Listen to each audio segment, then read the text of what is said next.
हमेशा से नौकरी करना चाहता था। मैं हमेशा से पैसे कमाना चाहता था। हर कोई चाहता है ना। ये मैं अकेला तो हूँ नहीं दुनिया में जो ये चाहता है कि मैं अमीर बन जाऊँ। वैसे मुझे अमीर बनने का इतना शौक नहीं था। मैं हमेशा से चाहता था कि जब मैं मेरी जेब में हाथ डालूं तो कुछ ऐसे पैसे मिल जाए जिससे मेरी ज़रूरत पूरी हो जाए। जब मैं बटुआ खोलूं, पर्स निकालूं तो उस वक्त उसके अंदर इतना पैसा हो मेरी ज़रूरतों के साथ मुझे एडजस्टमेंट ना करना पड़े।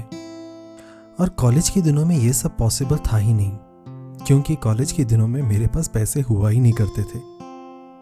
जब दोस्त कहते थे कि यहाँ घूमने जाना है, वहाँ घूमने जाना है, हम कॉन्ट्री करके चले जाएंगे, तो अक्सर मैं ये कह देता था कि भाई मेरा मूड नहीं है। आखिर कौन नहीं जाना चाहता यार, हर कोई घूमना चाहता है ना। पर मैं नहीं जा पाता था। खैर, पर मैं उसमें भी एडजस्टमेंट कर लेता था। मैं टहलने निकल जाता था और टहल कर वापस आ जाता था। वो आधे घंटे का जो वॉक है ना, वो मेरे लिए घूमने के समान थी। इसलिए मैं हमेशा चाहता था कि मैं कॉलेज से निकलूं और जल्द से जल्द एक नौकरी मिल जाए मुझे, और एक अच्छे सैलरी के साथ मैं मेरी ज़िंदगी को अच्छे से बिताऊं। कॉलेज के दिनों में जब मैं पापा से थोड़े बहुत पैसे मांग लेता था तो मुझे भी हिचकिचाहट होती थी, क्योंकि मैं जानता था मैं छोटे गांव से हूँ, और छोटे गांव में जो काम काज करने वाले लोग हैं उनका तनख्वाह जो है उतना ज़्यादा नहीं होता। तो मुझे ऐसा लगता था कि मैं उन्हें कितना परेशान करूं यार। नहीं ना, ठीक नहीं है। पर कभी कभी जब मैं फ्रस्ट्रेट हो जाता था मुझे ऐसा लगता था अरे पापा पैसे क्यों नहीं देते। पर ठीक है, थोड़ी देर के बाद मैं नॉर्मल हो जाता था। कॉलेज से निकलने के बाद जैसे ही मेरी नौकरी लगी और उन्होंने मुझसे पूछा कि आपकी सैलरी एक्सपेक्टेशन क्या है, मेरे मुंह से जो भी निकला उन्होंने मुझे उससे ज़्यादा ही दिया। मेरी तो खुशी का ठिकाना ही नहीं था।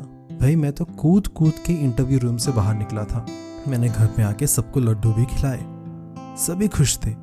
जब जॉब लग गया और सैलरी आना शुरू हुआ, 1 साल के बाद मेरा इंक्रीमेंट भी हुआ। पर मुझे धीरे धीरे पता चला कि जितना भी सैलरी मुझे मिल रहा है उस पर मैं अब सेटिस्फाइड नहीं हूँ। मुझे धीरे धीरे समझ में आने लगा कि मेरी ज़रूरतें बढ़ रही है। याद है वो कॉलेज के दिन जब हम 1000 रुपये से खाना भी खा लिया करते थे, नाश्ते को भी एडजस्ट कर लिया करते थे।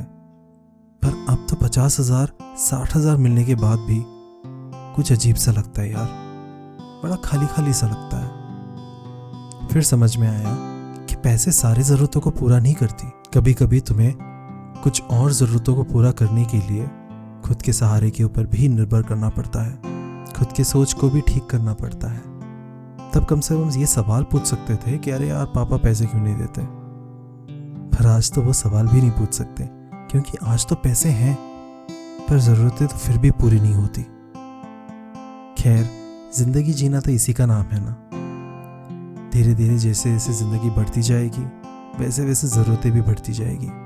और मुझे पूरा यकीन है जैसे जैसे ज़रूरतें बढ़ेगी वैसे वैसे ज़िंदगी एक नई नई सीख हर दिन देती जाएगी। सीखने के लिए तैयार रहेंगे।